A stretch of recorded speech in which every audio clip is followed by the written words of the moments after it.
informática no IFRN, eu fiz o integrado lá no Campus Caicó. E eu sou bacharel em TI aqui da UFRN, estudei no IMD, no Instituto Metrópole Digital. Eu vou falar primeiro sobre alguns projetos paralelos e aí eu vou colocar eles em ordem, contextualizando, tipo assim, o que cada um significou na minha carreira. Então, a primeira coisa que eu queria falar para vocês é que projetos pessoais importam. No meu caso, ele foi crucial para eu conseguir a primeira oportunidade de bolsa que eu tive lá no IMD. Eu fiz um aplicativozinho em Flutter, que no tempo ainda era uma tecnologia experimental, para eu ver os aplicativos para eu ver os horários de circular da UFRN. São os ônibus que passam no campus e, antes disso, as pessoas ficavam olhando a foto de uma tabela que foi impressa lá no terminal do ônibus para saber qual era o próximo.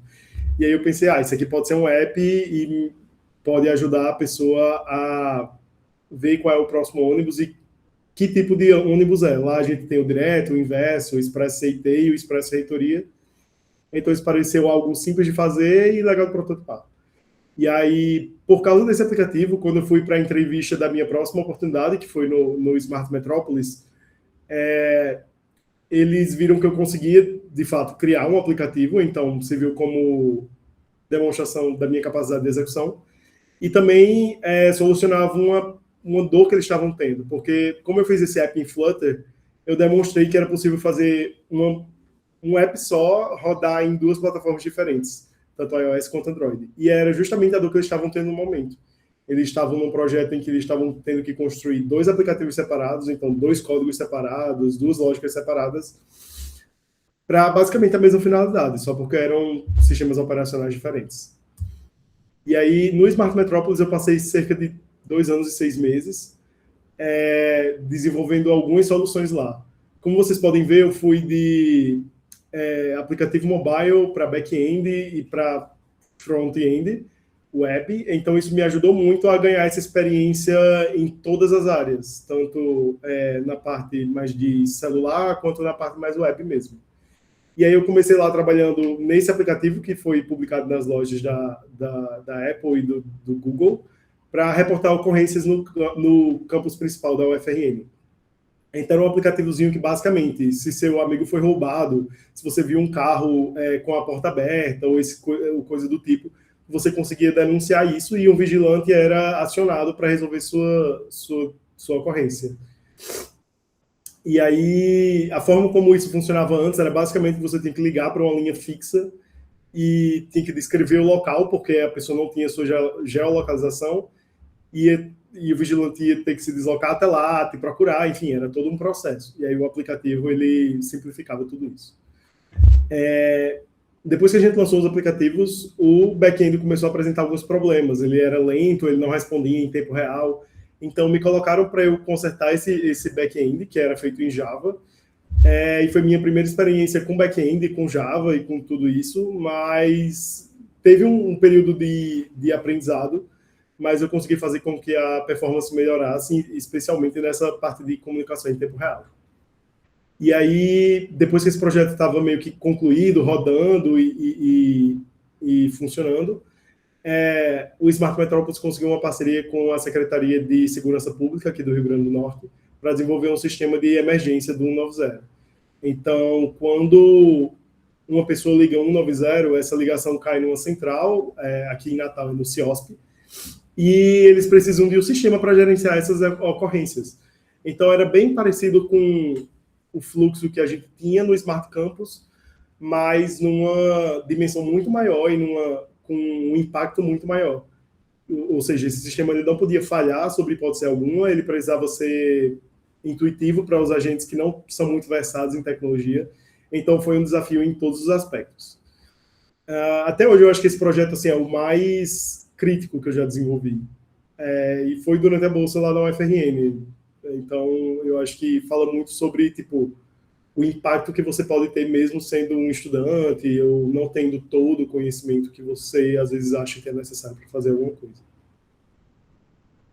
E aí, nesse meio tempo, enquanto eu estava lá no Smart Metropolis, eu conheci um colega de trabalho que ele também era empreendedor. E aí ele estava criando como se fosse um iFood aqui para Natal. Era basicamente um iFood. E aí ele pediu para fazer o aplicativo. Ele fazia o back-end e ia fazer o aplicativo. E ele me contratou para isso e eu fiz o aplicativo. O que eu não sabia é que quando eu ia entrevistar para a próxima oportunidade, que era uma bolsa junto à Asus, é que a pessoa que estava me entrevistando tinha o aplicativo que eu fiz instalado no celular dela. E, tipo assim, eu consegui ver naquele momento a diferença que isso fez na avaliação dele, sabe? Porque ele não precisava, através da entrevista, adivinhar se eu era bom ou não, se eu conseguia entregar alguma coisa ou não. Ele estava vendo com os próprios olhos de que, tipo, cara, ele sabe executar e eu tenho um aplicativo que ele fez. Então, isso de fato conta muito. Esses dois projetos paralelos aí me ajudaram a entrar nessas oportunidades. E aí eu acabei passando só 6 meses nessa bolsa da Asus, mas foi uma experiência bem legal em que eu me aprofundei um pouco nesses conhecimentos que eu já sabia. Então eu desenvolvi um aplicativo mobile em Flutter e também desenvolvi um dashboard com front-end, com React e TypeScript. E aí, durante esse tempo, eu apliquei para o estágio da Vtex e eu consegui entrar na empresa. E aí, falando um pouco mais sobre a Vtex, ela é uma empresa de plataforma de e-commerce. E aí, o que é que isso significa? Ela não é um e-commerce em si, mas ela é uma ferramenta que e-commerces utilizam para implementar a loja online. Então, por exemplo, o Carrefour ele não quer desenvolver tudo do zero, sistema de gerenciamento de pedido, pagamento, estoque. Então, ele contrata a Vtex, que é essa plataforma, que provê todo esse back-end, vamos dizer assim, já pronto para eles. E aí, enfim, essa é a proposta da Vtex.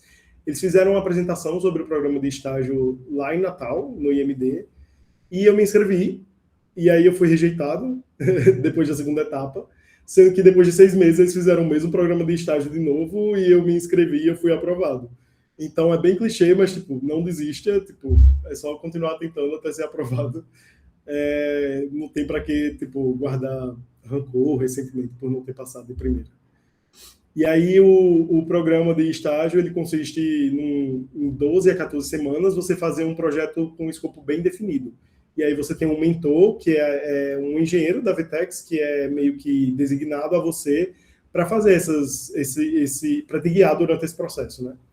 E aí vai soar bem técnico agora, mas acho que vocês vão entender. O que eu fiz lá no projeto era uma solução full stack para entregar os scripts JavaScript no ambiente legado. E aí eu integrava o versionamento e a gestão dos scripts da plataforma nova, meio que... E aí eu pegava essa plataforma nova e conseguia integrar esses scripts na plataforma antiga, usando o versionamento e a gestão da plataforma nova. Ficou meio confuso, mas acho que deu para entender. E aí depois do programa de estágio eu fui efetivado como engenheiro de software lá na Vtex. E aí, dessas experiências, quais foram os ensinamentos reais que eu tive? Bem, o primeiro foi o trabalho em equipe real, né? Você coordenar com designers, com gerentes de produto e outros desenvolvedores. E aí você lidar com prazos verdadeiros também. Eu tinha um escopo bem fechado para o meu projeto, então eu sabia que de 12 a 14 semanas eu tinha que terminar com aquilo e a empresa estava contando com isso. E além do mais, eu sabia que a possibilidade de continuar na Vtex estava contando com isso, então era uma responsabilidade bem grande para mim. Resolver problemas reais também. Por exemplo, com a central de atendimento do 190, são sistemas críticos, né? São usados por milhares de pessoas, então ele não pode cair nunca.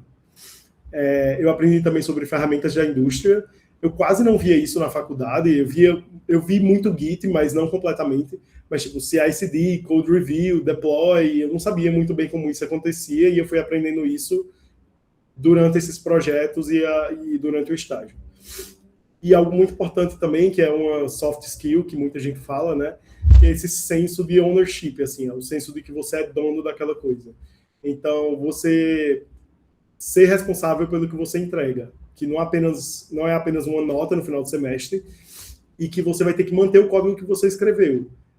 Geralmente, quando a gente faz as coisas na faculdade, a gente escreve para aquele semestre, próximo semestre já é uma linguagem diferente, uma coisa diferente, então você não vai aproveitar aquele projeto que você já fez.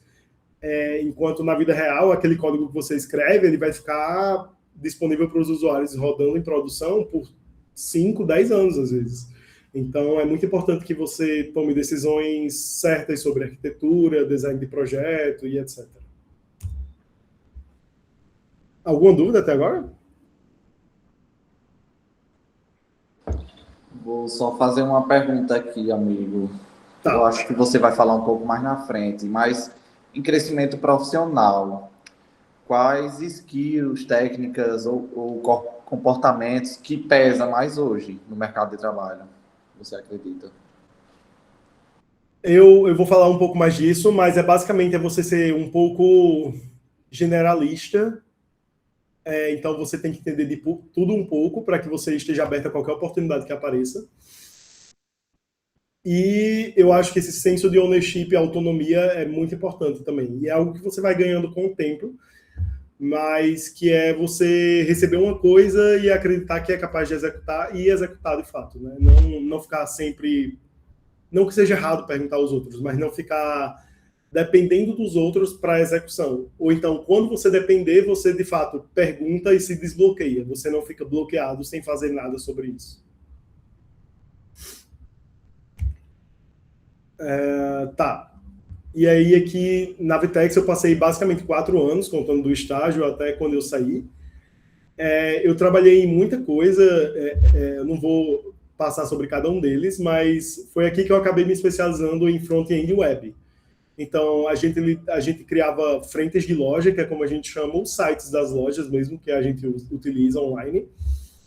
E essas lojas, eles têm componentes em comum e a gente criava bibliotecas com esses componentes. Eles precisam ser bem performáticos, porque isso aumenta as vendas da loja. E ele precisava ser bem fácil de descobrir via Google, que é o que a gente chama de SEO. Então, tudo isso é como se fosse um lençol curto, assim. Quando você puxa de um lado, o outro lado meio que você fica descoberto. E aí você sempre tem que tentar conciliar essas variáveis de loja rápida, loja que vende muito e loja que aparece no Google, basicamente. E aí, um pouco sobre sua pergunta, Daniel, do que é importante na carreira, o que está muito em alta hoje é esse conceito de carreira em T, que é você saber um pouco de tudo, mas ser especialista em uma coisa. Então, por exemplo, se hoje chegar uma tarefa de back-end, de mobile, de infraestrutura ou de design até para mim, eu vou ter um conhecimento suficiente para saber prós e contras, saber executar, talvez não da melhor maneira, mas tipo, vou saber executar e vou saber me virar com o meu conhecimento. Enquanto eu tenho uma especialização profunda em front-end web. Então, se você me pedir para fazer um front-end web, eu vou saber fazer com maestria e vou executar da melhor forma possível. Então, eu consigo trabalhar em qualquer parte da aplicação, mas eu tenho minha preferência e eu tenho uma área onde eu vou entregar mais impacto. E aí é isso, as empresas valorizam quem tem profundidade técnica, mais a capacidade de transitar entre áreas. Até porque eles não querem ter que contratar uma pessoa nova para cada coisinha que eles vão fazer. E aí isso é muito válido para empresas, startups principalmente, mas também para médias e grandes empresas. Quando você vai para uma Big Tech como Google, Microsoft, eles têm um capital suficiente para contratar os melhores experts em cada uma dessas áreas e fazer com que eles trabalhem juntos. Então, apesar de ser útil ainda assim, você ter um conhecimento amplo, eles estão muito mais atrás dessa especialização profunda do que uma pessoa que sabe um pouco de tudo. Porém, é muito difícil você chegar lá desde o início da carreira. Então, você geralmente começa através de um conhecimento amplo mesmo, e aí, durante sua carreira, você vai, às vezes, escolhe por você, como foi o meu caso. E está aberto essas oportunidades. Aí eu vou falar agora uma perguntinha aqui, mais uma afirmação que o João Vitor falou aqui no chat. Ele botou, para mim que estou no início, pois faz um ano ou mais ou menos que comecei a estudar programação e vejo que muita coisa ainda não sei. Isso às vezes me impede de ir atrás de fazer projetos, pois nunca vi alguns assuntos e tento não usar IA para entender a lógica de funcionamento. Aí eu integro isso a uma pergunta. Quais as dificuldades, amigo, que você enfrentou no início, assim, que possa ser parecido assim com o nosso amigo? Eu acho que eu compartilhei bastante do sentimento dele, assim, de que às vezes você tem ideias que você quer executar, mas às vezes você não sabe as melhores ferramentas, às vezes nem sabe das ferramentas que você consegue utilizar, ou não se sente seguro o suficiente para ir lá e tentar. E minha recomendação é vá lá e tente. Não tem jeito melhor, assim. Certamente você vai apanhar muito no início e vai sofrer um pouco, mas eu acredito que a melhor forma de você acabar aprendendo é você dar a cara a tapa.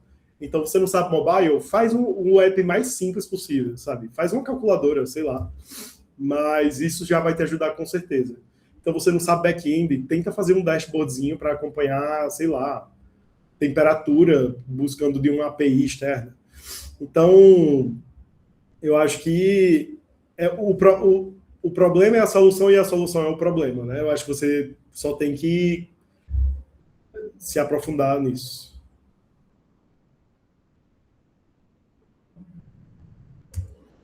Sobre a pergunta, uma parte que eu esqueci, sobre usar IA. Eu vou falar um pouco mais sobre isso depois na apresentação, mas eu acho que você deveria usar sim IA para aprender os conceitos, tá?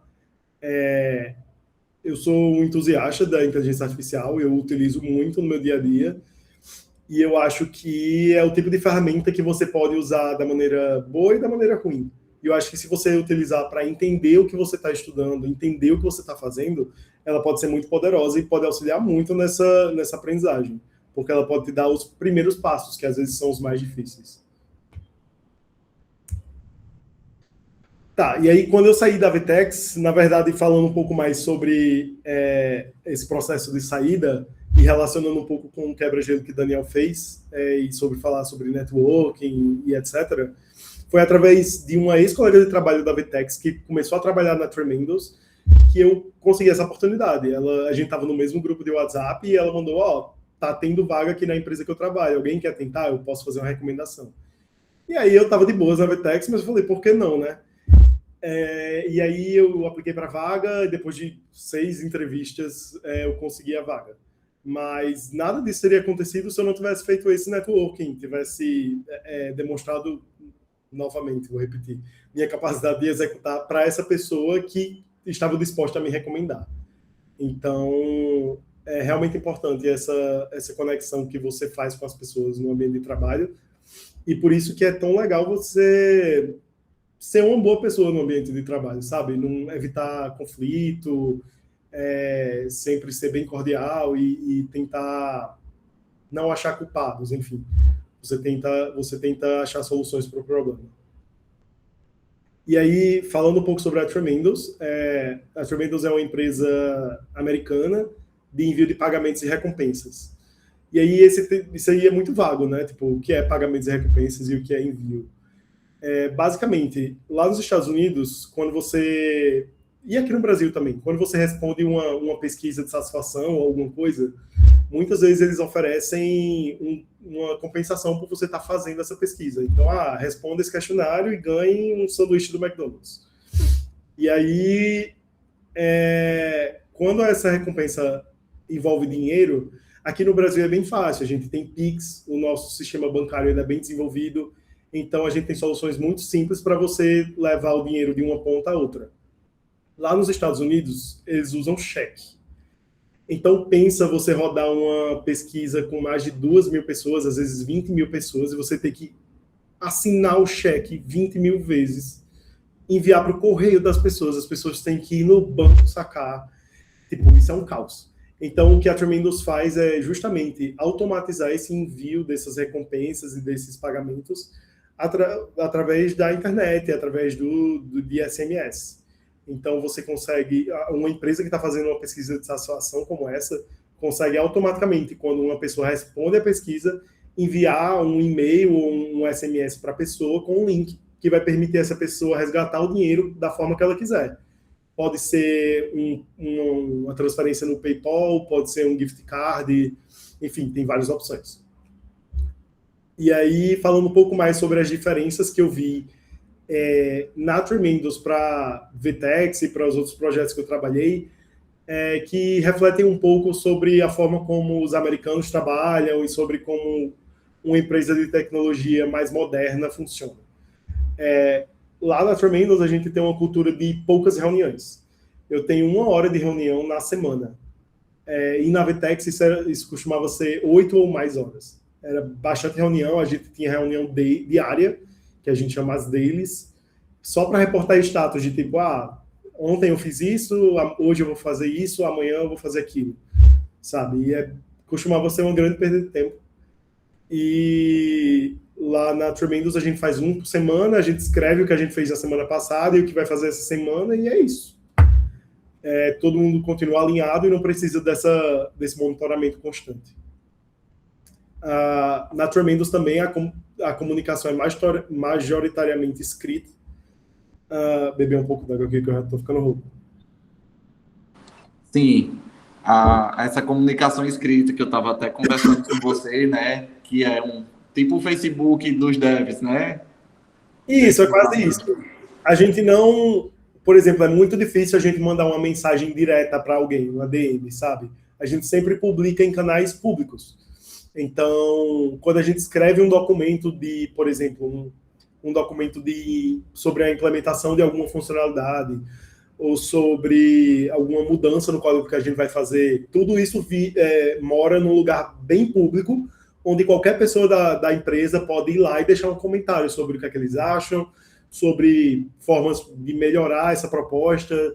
Então, é algo bem dinâmico e bem documentado, assim. Se você quiser voltar 5 anos atrás e saber por que a gente tomou aquela decisão, vai estar lá escrito. E isso tem um valor inestimável, assim, em empresas já um pouco maiores, eu diria, de pequenas para médias. Muita gente me pergunta também como é trabalhar em inglês. E é bem mais de boa do que parece. Óbvio que você precisa ter uma fluência e você precisa saber falar e saber comunicar aquilo que você está pensando, mas ninguém exige um inglês perfeito. E as pessoas que são nativas ou que estão trabalhando com você geralmente são bem tolerantes. Inclusive, eu acho que empresas brasileiras são mais rigorosas com o inglês do que as próprias empresas americanas. Então, o importante, de fato, sobre esse aspecto é conseguir você conseguir comunicar aquilo que você pensa, mesmo que você tenha um sotaque forte. Isso não importa tanto. E aí, o meu dia a dia na Tremendos é basicamente organizado em projetos. A gente tem projetos de durações de 6 semanas e a gente sempre tenta diminuir esse tempo e ter coisas entregáveis em menos tempo possível. E nesses projetos é esperada grande autonomia e ownership sobre as entregas. Então, se aquele projeto for um sucesso, é o meu mérito, e se aquele projeto não for um sucesso, também vai ser minha responsabilidade. E aí, sobre isso, o primeiro instinto que a gente tem de tipo, não deu certo, vamos achar de quem é a culpa. E geralmente nessas empresas não é assim.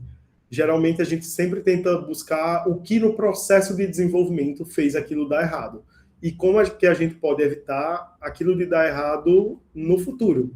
Então a gente não está muito preocupado com o que já aconteceu, a gente só está preocupado com como a gente pode evitar que isso aconteça novamente. O Eduardo levantou a mão para fazer uma pergunta, amigo? Sim. Pode fazer, Eduardo. Beleza. Boa noite, Ícaro. Surgiu aqui uma dúvida em relação a essa questão de trabalhar com inglês, né? Você explicou um pouco como é o dia a dia, como funciona dele, e que a exigência é baixa, né? Eu queria saber como é exatamente que o pessoal na entrevista de emprego falou sobre o seu inglês, tipo, quais perguntas fizeram, se na entrevista exigia um inglês mais fluente e no dia a dia, na verdade, não era assim. Teve essa etapa na entrevista? Como é que foi? Boa. Não teve etapa de entrevista sobre inglês. Tipo, nunca foi nenhuma pergunta. Eles sabiam, eles contratam pessoas brasileiras, quase metade do time é brasileiro, então meio que quando você vê o nome e vê o LinkedIn, eles já sabem de onde eu sou. E durante o processo, eu acho que é mais sobre você conseguir se comunicar mesmo. Então, durante as entrevistas, eles viram que a minha habilidade com o inglês não era um problema, e que eles conseguiam entender a forma como eu estava pensando. Então, nunca teve uma pergunta de tipo, desde quando você fala inglês? Ou então, onde você aprendeu a falar inglês? De maneira alguma. A entrevista ela foi em português, então, né, no geral. Não, a E entrevista não foi em inglês. Ah, sim, sim, entendi. Mas aí eles estavam analisando o entendimento mesmo, não fluência, e não, tipo, eles queriam saber mais se você queria, como você se comunicava, né? Pelo que eu entendi. Exatamente. É como se a barra fosse a mesma para uma pessoa que fala inglês nativo e uma pessoa que aprendeu inglês como segunda língua. Eles não estão preocupados com o seu inglês propriamente dito, eles estão preocupados com se você é capaz de se comunicar bem. E aí, se Legal, você cara. faz isso em inglês, é ótimo. Assim. Muito bom, muito bom. Aí agora eu vou falar só um pouquinho das perguntas que tiveram no chat, certo? Tá certo. O Lucas Adão, ele perguntou quais escolas você recomenda para desenvolvimento front-end, tipo a Lura, por exemplo. Nossa, Perdão, faz um tempo que eu Sim. não uso essas plataformas, mas no tempo que eu era estudante lá na UFRN, era muito popular o Rocket City, mas eu não sei como tá hoje. Mas parecia algo bem prático. Então eu acho que o que eu buscaria, na verdade, é fazer algum projeto para facilitar qualquer coisinha do seu dia a dia, mas que você consiga colocar a mão na massa. Eu acho que é isso que eu diria. Certo. E a pergunta final aqui do Magnus, qual plataforma é usada nessa comunicação escrita, nessa comunicação da sua empresa? Boa. Então, a gente utiliza o Slack como forma de se comunicar como empresa mesmo. Então, sei lá, qualquer coisa que eu quero mandar, se eu quero mandar uma mensagem direta para um colega de trabalho, ou se eu quero conversar com o meu time, ou com todo o time de engenharia, a gente utiliza o Slack, que eu não sei se vocês conhecem, mas é basicamente um Telegram que é específico da empresa. É como se fosse um WhatsApp que é específico da empresa. E aí você tem canais lá e você consegue organizar esses canais baseado em escopo. Então, por time, por tipo de, sei lá, engenharia, designers, enfim. E para guardar esses documentos que a gente produz, a gente utiliza o Notion. E eu acho que é o padrão da indústria hoje em dia utilizar o Notion. Eles têm ferramentas bem boas de organização e você consegue publicar sites através do Notion, enfim, bem legal.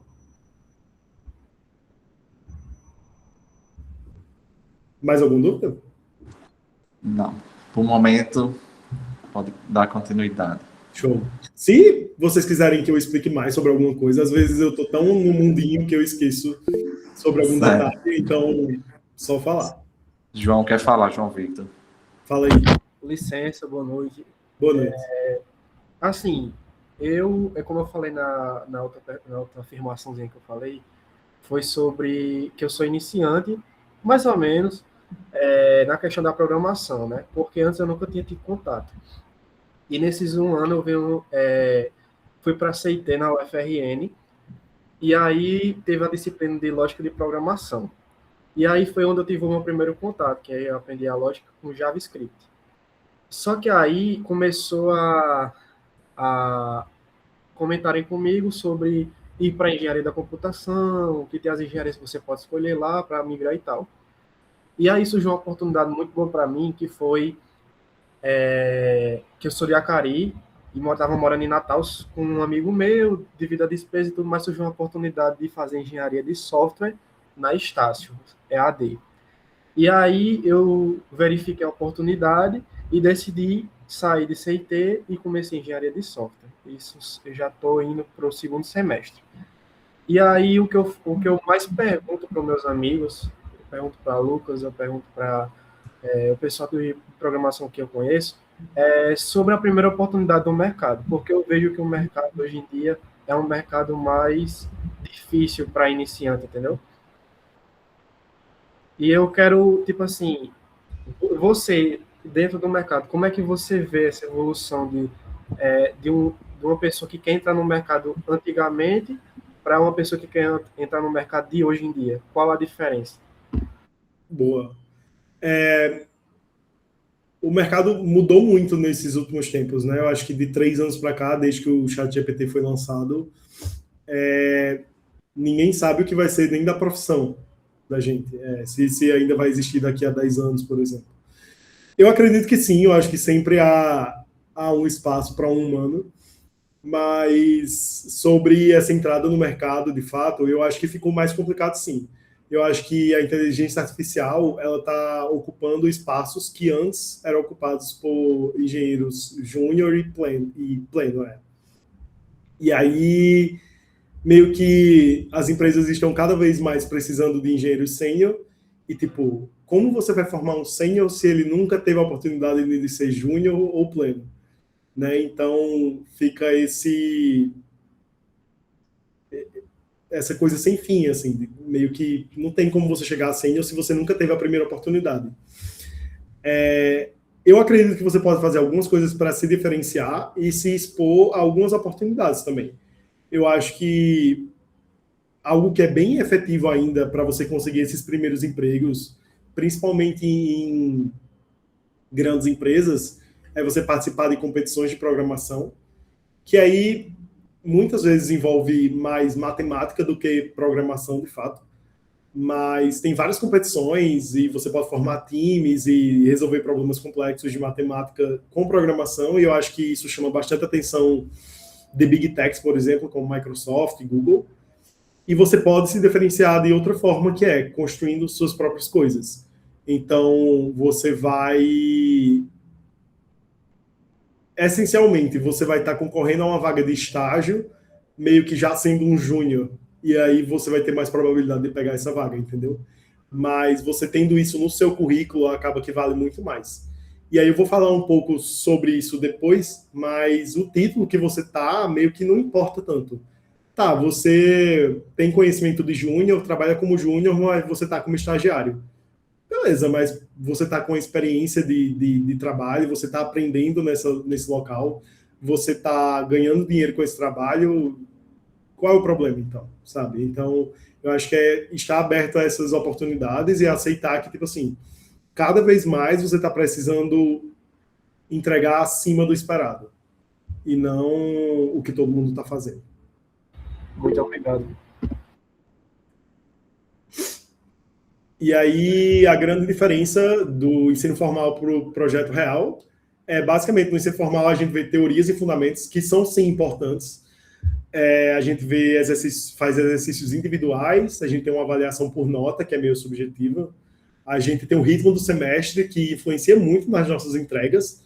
Então, às vezes, tem 5 projetos simultâneos que a gente tem que entregar num semestre só, e todos os professores resolvem passar eles ao mesmo tempo. E a gente tem projetos descartáveis também. Como eu já falei, a gente faz um projeto e daqui a 6 meses a gente não toca mais nele. Enquanto em projetos reais a gente tem a prática e a execução, a colaboração em equipe de fato, com pessoas que você nunca conheceu na vida, a avaliação pelo usuário final, né? Então, se o usuário não gostou ou não utiliza, de nada serve a funcionalidade que você fez. Você tem uma pressão para prazos que é bem real. Eu tive a sorte tanto na Tremendous quanto na Vtex, isso não ser uma realidade, são empresas bastante saudáveis nesse aspecto, e no meu dia a dia, geralmente, eu defino meus próprios prazos, eu que estimo quanto tempo vai levar, enfim. Então, é algo bem tranquilo.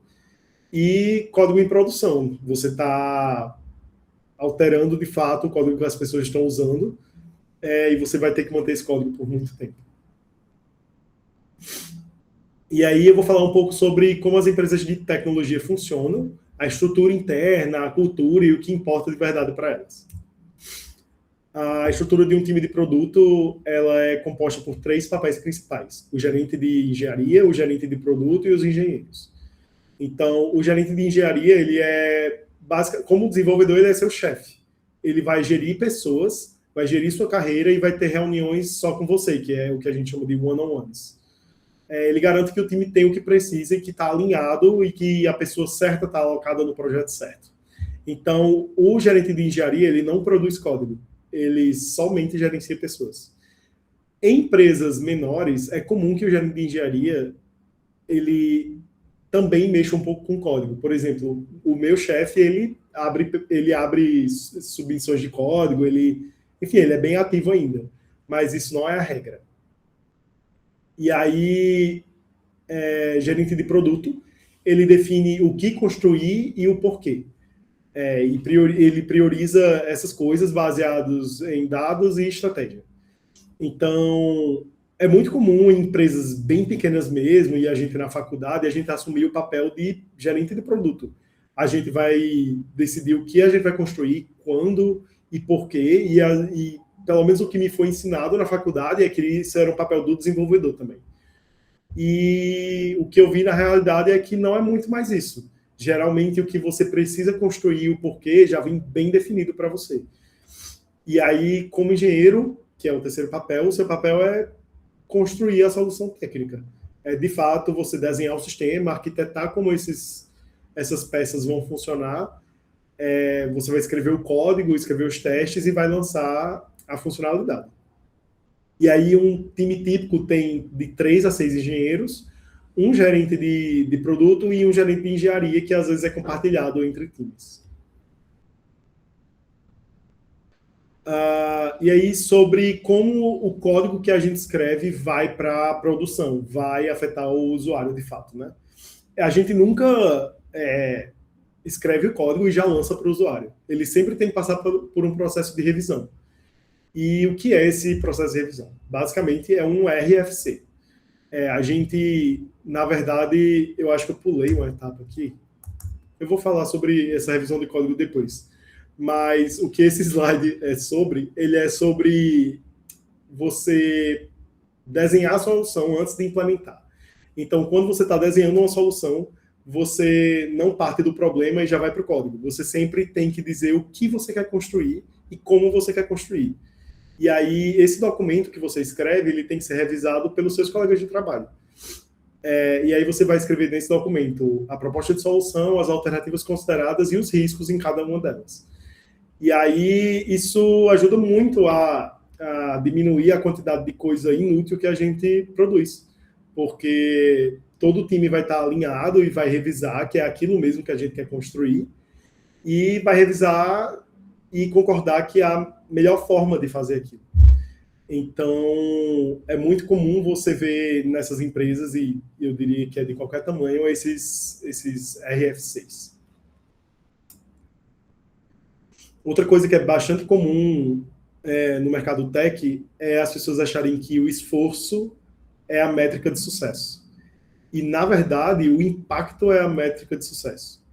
Na faculdade, às vezes, pelo menos para mim, podia parecer que esforço e sucesso estavam muito relacionados.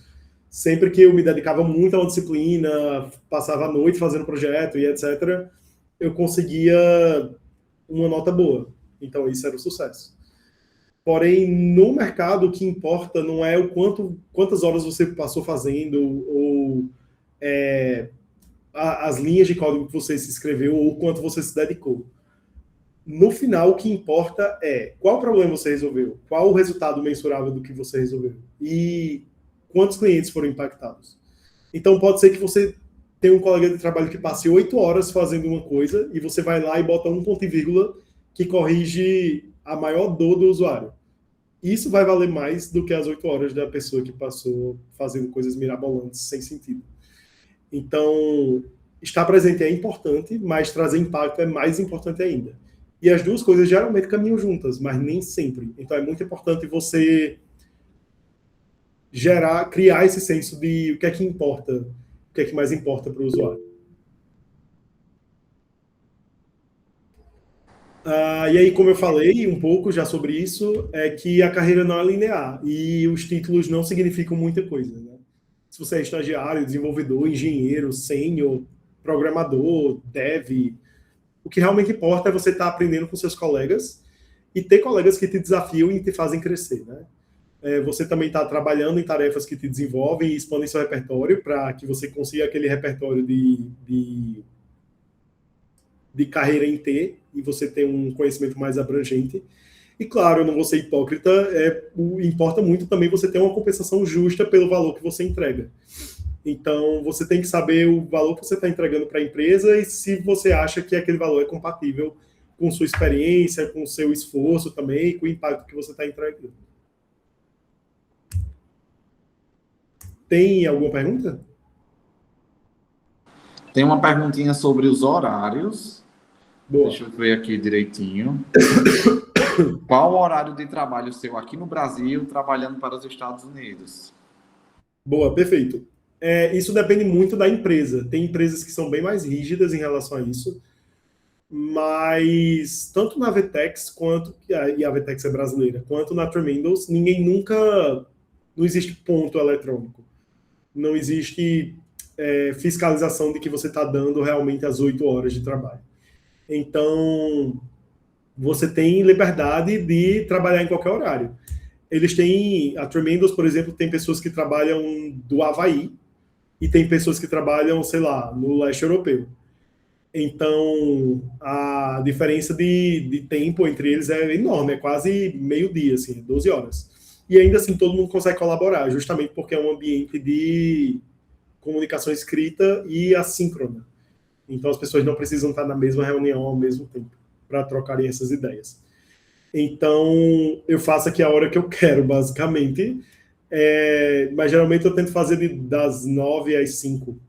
E aí, isso funciona para mim.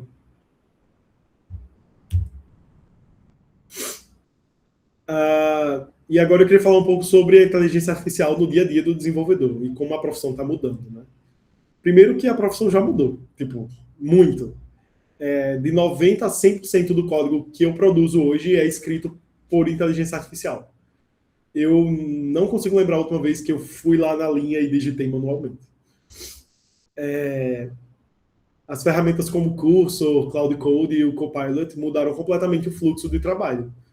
Hoje eu escrevo o que eu quero e a IA que escreve o código.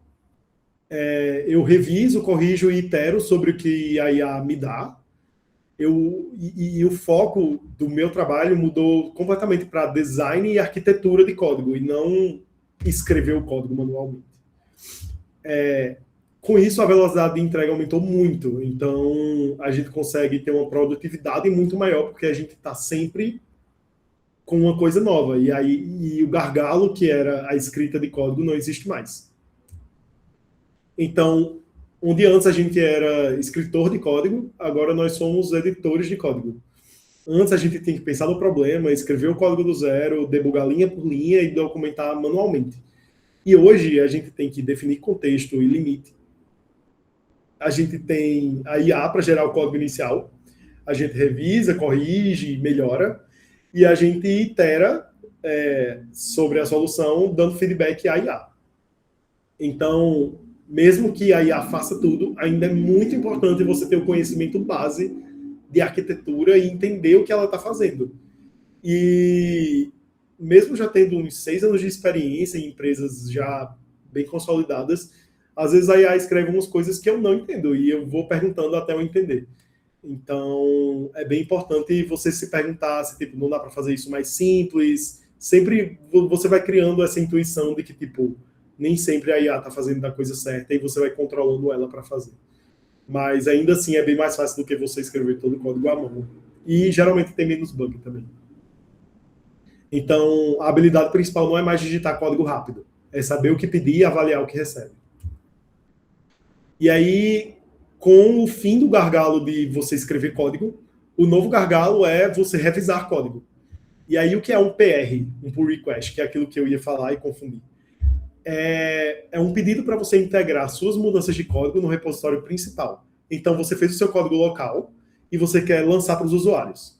Esse processo é chamado, você quer lançar para o repositório principal, basicamente, que vai lançar para os usuários. E aí você abre um PR, que é esse pull request, que basicamente outros devs vão revisar o seu código antes de aprovar. E aí isso ajuda a garantir a qualidade do código e o compartilhamento de conhecimento. Então, por mais que eu tenha escrito uma parte do código, se alguém revisa essa parte do código, essa pessoa tem conhecimento sobre esse código também. Então, quando for necessário fazer mudanças nesse código depois, essa pessoa também vai estar por dentro de por que aquilo foi feito e por que foi feito daquela forma, porque é ela que revisou aquele código. E aí o problema é que com a IA a velocidade de produção de código disparou e humanos ainda precisam revisar cada PR. Cada revisão exige você entender o contexto, a consequência, e o resultado é que o gargalo saiu da escrita e foi para a revisão. E aí existem já inteligências artificiais que conseguem revisar código. Então, é a IA revisando o código que a IA escreveu. Elas são boas e ajudam muito a você pegar uns bugs que você nunca veria durante a revisão, mas ainda assim elas não têm às vezes a intuição e o rigor humano que alguns times têm. Então, mesmo com a IA auxiliando a revisão, ainda precisa de um humano lá ajudando. E a política da maioria das empresas, inclusive a que eu trabalho agora, é basicamente, para você lançar um código, você precisa de um humano, pelo menos um humano ter aprovado suas mudanças. E aí, nesse contexto, o conhecimento é o diferencial. Para você guiar a inteligência artificial, você precisa saber mais que a inteligência artificial. Não necessariamente em todos os aspectos, mas em alguns. Principalmente em arquitetura de software, por exemplo. Você precisa saber como organizar sistemas, APIs, banco de dados. Você precisa entender de padrões de design também, reconhecer quando a IA sugere algo frágil ou algo que é muito maior ou melhor do que necessário para aquela solução pequena que você está buscando. E você precisa ter pensamento crítico também. Você precisa saber avaliar, questionar e corrigir. A IA, às vezes, não sabe o que ela não sabe. Então, você precisa ir atrás desses pontos cegos da inteligência artificial. Então, basicamente, minha recomendação prática, dada toda essa apresentação, é busque experiência prática o mais cedo possível. Os projetos reais ensinam mais do que as provas. Projetos pessoais demonstram capacidade de execução e abrem portas. Empresas de tech valorizam impacto e não esforço. Aprenda a trabalhar com a inteligência artificial, ela é uma ferramenta e não uma substituta, pelo menos ainda, né? E invista na base. Arquitetura, design, pensamento crítico é o que te diferencia dos outros. E é isso. Parabéns, Ícaro. Bela apresentação. Muita experiência trocada. Acredito que quem ficou prestando atenção, não falou assim, para não atrapalhar o andamento do que você estava falando, mas eu acredito que vai ter um pouquinho mais de interação, que eu vou abrir agora para algumas perguntinhas rápidas, tá bom, galera? Espero que você abra a chamada, viu? Quem quiser perguntar, mostre sua carinha e fale o que você quer perguntar ao Ícaro, tá bom? Vamos começar.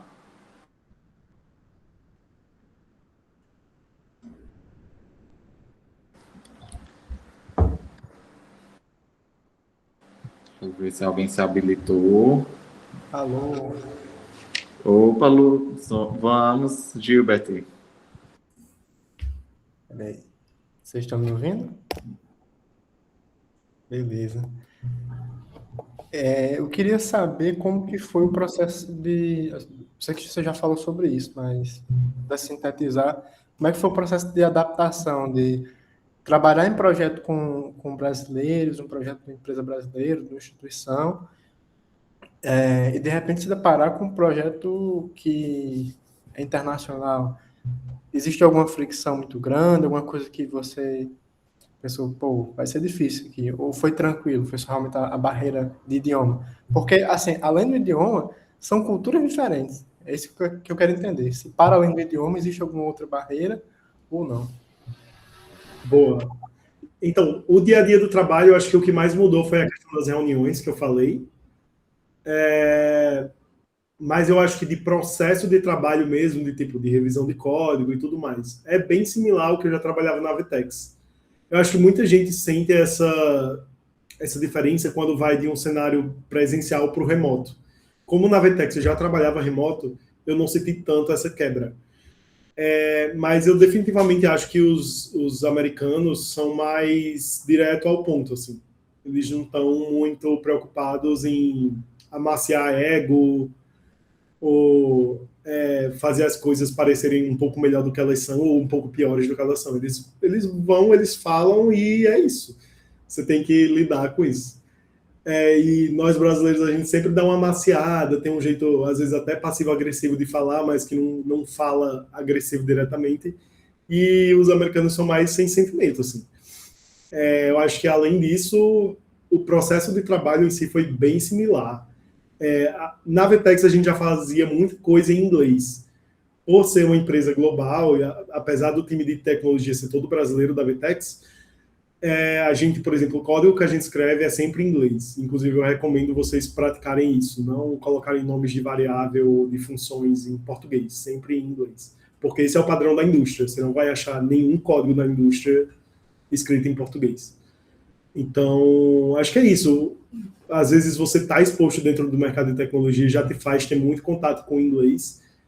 Então, acaba que essas coisas que a gente espera que talvez seja uma diferença maior, acabam não sendo, porque a gente já está imerso nessa cultura. Ícaro, sobre o crescimento profissional, a comunicação influenciou na sua trajetória? Que tipo de comunicação? Ou a skill de comunicação, de liderança? Com certeza. Eu acho que assim, você ser introvertido te causa uma desvantagem muito grande no mercado. Principalmente quando você está trabalhando no contexto remoto. Porque no remoto já é difícil você mostrar a sua presença, mostrar que você está lá. Então, quando você é introvertido, você vai evitar mais ainda esse contato. Então, já é um cenário em que ninguém se vê, ninguém manda mensagem diretamente para um para o outro, e se você não falar sobre as coisas que você fez ou que você está pensando, meio que você vai ficar perdido naquele mar de coisas. Então, com certeza, faz bastante diferença, sim. Perfeito. Lucas Guedes, pode fazer sua pergunta. Boa noite, Ícaro, eu tenho a seguinte dúvida. Você já falou como foi o começo na programação, né? Você iniciou em Caicó, né, no IFRN, e a gente basicamente, acredito que todo mundo aqui é do interior, né? Eu sou de Acari, tenho muita ligação com Cruzeta, meus pais moram aí em Cruzeta. Então, se hoje alguém aqui do interior quiser seguir o mesmo caminho, por onde começar? E se você lidou no início com a síndrome do impostor, que é algo que é muito, assim, recorrente no nosso meio. Tipo, eu sei fazer, mas vem aquela síndrome de não conseguir, sabe? Sim, sim, com certeza. Não, de fato, eu acho que principalmente no início, e para ser bem sincero, às vezes até hoje, chegam algumas coisas que eu digo, meu Deus, será que eu vou ser capaz de fazer isso? É um problema muito grande. E aí o que geralmente me ajuda é tentar quebrar esse problema em partes menores. E quando você vai quebrando em parte menor, parte menor, parte menor, chega um ponto que você sabe como fazer. Ou você sabe pelo menos como perguntar a alguém sobre como fazer. E aí eu acho que isso ajuda bastante a você desempancar, sabe? Você sair daquilo que você está preso sem saber como avançar. Então, sempre tenta... Cara, muitos problemas aparecem, são muito grandes, então tenta quebrar ele o máximo possível até chegar num pedacinho que você consegue digerir. E aí, sobre as pessoas conseguirem fazer essa mesma trajetória, eu acho que é muito difícil, tipo assim, eu falar por todo o seridó, né? Tipo, não sei se eu sou capaz. Mas eu acho que coisas que me ajudaram foi meio que dar a cara a tapa, assim. Eu não tinha nada a perder em nenhuma dessas oportunidades, sabe? Quando eu apliquei para o estágio da Vtex e fui rejeitado, eu apliquei de novo. Quando eu fui entrevistar para essa empresa da Tremendous que eu tô agora, eu meio que podia ser rejeitado e tudo bem, sabe? Então, se você vê uma oportunidade, nunca acha que, tipo, é demais para mim. Vai lá, você vai não passar às vezes e você vai aprender com isso. E aí, quando chegar uma oportunidade, às vezes, melhor do que a que você perdeu, você vai estar mais pronto para conseguir essa oportunidade. Então, eu diria para sempre ficar de olho nessas oportunidades que aparecem, ou então ir atrás mesmo das oportunidades. Tipo, esse estágio da Vtex, talvez eu nunca tivesse ouvido falar se ele não tivesse vindo até mim, mas eu recomendo muito que busca no LinkedIn, busca essas empresas de tech Vtex, de tech Brasil, para você saber dessas oportunidades, que às vezes tá aí, você só não sabe que elas existem. Pode Eu já ia, terminar. eu já ia perguntar sobre isso, sobre, tipo, o quão importante foi encontrar essas vagas, por exemplo, no LinkedIn ou em alguma outra plataforma, como encontrar realmente elas, sabe? Sim, é muito importante, eu acho que principalmente no início da carreira, porque você acaba tendo acesso a pessoas muito melhores do que o que você é naquele momento, né? Então, na Vitex, eu consegui trocar ideia com pessoas que tinham 15 anos de experiência, 20 anos de experiência, e você acaba que aprende muito com elas. Então, o LinkedIn ajuda sim, e ajuda muito também você buscar por recrutadores, não necessariamente por empresas. Então, às vezes você tem uma empresa que você quer entrar, você manda currículo e eles não respondem. Pô, vai atrás do recrutador dessa empresa e manda uma DM para ele com seu currículo e dizendo que você quer se candidatar para a vaga. Às vezes você só fica perdido naquele mar de currículos que todo mundo recebe, mas você ir no LinkedIn da pessoa meio que chatear ela, às vezes funciona. Por isso a importância das conexões, né? Que eu falo bastante. Alguém mais quer fazer alguma pergunta ou já posso encaminhar para o final? Eita, menina, ele tá importante. Vamos lá. Magnus, pode falar. Opa, consegue me ouvir? Sim. Sim. Opa, com licença, boa noite. Cara, primeiro eu queria agradecer por esse tempo que você reservou para ter esse encontro com a gente, né? Por ter o cuidado de ter montado uma apresentação tão completa, né? Que de fato você falou sobre o cenário real atual no mercado. Não vou perguntar nada técnico, porque o pessoal já perguntou muitas coisas interessantes, né? Também você já deixou muita coisa clara na apresentação.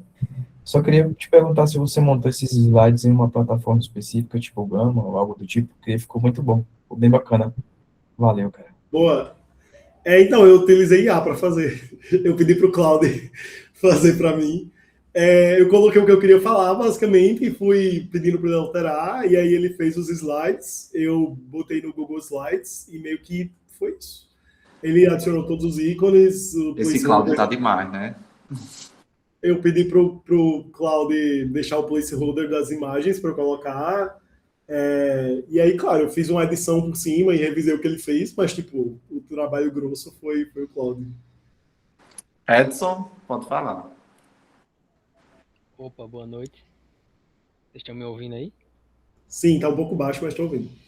Deixa eu só dar uma regulada aqui. E agora tá melhor? Já que a gente começou a falar sobre IA, né, aqui eu queria perguntar justamente nessa área aí. Como você está usando esse fluxo, né, workflow da IA, se você está aplicando algum tipo de design para especificar, né, que eu ouvi muito falar sobre o SDD, né, que é o Spec Driven Developing, de a gente primeiro trabalhar a especificação para depois deixar mais claro para a IA, né, como é que está sendo esse fluxo de trabalho lá na sua empresa, se você puder explicar um pouquinho. Boa. Eu acho que a IA, ela se entranhou assim, em todas as partes do processo de construção do software aqui na empresa. Desde a coleta de dados, que é o que a gente primeiro faz antes de desenvolver qualquer funcionalidade, que é para coletar a necessidade de uma funcionalidade. A gente tem os dados crus e a gente pede para a IA analisar esses dados. Então, é a IA que nos dá o que eles significam e acha padrões neles. E aí a gente, em cima desses dados, um gerente de produto com a IA vai criar uma solução para isso, uma proposta de solução, vai descrever o problema, e aí a inteligência artificial já ajuda a você mapear competidores e ver como é que eles estão solucionando esse problema também. Quando chega para a gente de desenvolvimento, a gente usa a IA para ajudar na arquitetura da solução e no design da solução. Então, quantos sistemas a gente vai alterar, qual a melhor forma de fazer, enfim. O documento escrito, eu sempre escrevo utilizando inteligência artificial, e na hora de escrever o código, eu coloco os dados, o documento de produto e o documento de engenharia no curso e peço para ele executar. Então, é 100%, eu diria assim. Eu não consigo pensar nesse fluxo de trabalho agora sem a IA mais. Eu acho que a gente voltaria, perderia, sei lá, mais da metade da produtividade sem ela. Então, acho que essa é uma skill que o programador de hoje em dia deve ter também, né? Esse senso mais de crítico, assim, de pensar como produto mesmo, né, da solução, de especificar para a IA, saber especificar, né? E é exatamente o que você falou lá no slide, que eu achei interessante, aí eu quis perguntar sobre isso. Mas obrigado. Sim, exatamente. Você tem que saber pedir o que você quer que ela faça. Porque às vezes ela pode até saber e ter uma boa ideia do que executar, mas às vezes não. E aí você tem que ser capaz de identificar esses falsos positivos, assim, meio que, quando é que ela está realmente certa e você só pode mandar ela fazer, e quando é que ela está tendo uma ideia meio birutinha, assim, que você diz, vamos guiar ela para o caminho certo.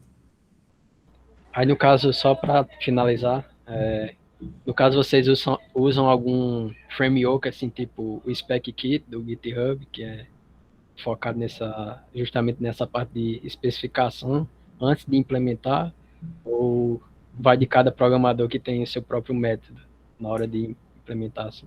Boa. Não, na verdade, eu nunca tinha ouvido falar desse Spec Driven Development. Nem dessa ferramenta de Spec Kit. Uhum. É meio que realmente... Vou até dar uma olhada, mas assim, é bem tipo, você diz as specs do seu jeito e a IA entende do jeito dela e você vai guiando isso. Então não existe uma maneira estruturada de lidar com isso. Entendi. Bom, passando essa fase de perguntas, né? Vamos fazer o fechamento. Quero agradecer. Eita, tem mais pergunta, peraí. Gilbert, manda. Opa, agora não é pergunta não, quero só fazer uma consideração final de agradecimento a Ícaro. Muito obrigado por dedicar o seu tempo a compartilhar com a gente um pouco da sua trajetória, da sua experiência. Foi muito produtivo, acho que todos nós aprendemos alguma coisa aqui muito bacana. Que bom que esse momento está gravado para que outras pessoas também possam ver, porque acho que foi muito rico, assim, no sentido de conhecimento e de conexão. Muito feliz de ter essa aproximação da Tecnovale com você. Espero que a gente possa se ver em outras oportunidades, inclusive presencialmente, para mais momentos como esse. Eu sei que sua agenda deve ser difícil. Mas você está em Natal agora? Estou em Natal, sim. Legal. Em Natal a gente tem um evento que acontece no fim do ano chamado GoRN. Eu não sei se você conhece.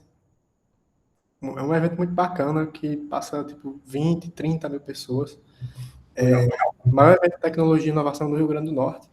A gente costuma ser co-realizador enquanto comunidade. Nesse ano, provavelmente estaremos lá de novo. Se você estiver em Natal e tiver disposição, interesse, pode ter certeza que a gente vai convidá-lo para conhecer esse evento e compartilhar um pouco dessa sua trajetória, porque essa palestra ficou impecável, na minha opinião, e eu acho que mais pessoas têm que conhecer o Ícaro, conhecer a sua trajetória e aprender junto. Então, muito obrigado. Perfeito, eu que agradeço. Bom, como ele já falou, né, o agradecimento de Ícaro. E hoje fica uma mensagem clara, né, que não existe CEP pequeno para sonho grande. O interior do Rio Grande do Norte tem talento, tem gente capaz e tem futuro. E se a gente se conectar, aprender e se movimentar, muita coisa grande pode nascer daqui, né? Se vocês gostaram desse encontro, siga a comunidade, participe dos próximos eventos, fortaleça quem está construindo, se conecte com quem soma, porque o ecossistema forte se constrói junto. Muito obrigado a todos e até o próximo Tecnomeet. Boa noite. Valeu, pessoal. Gente, boa noite.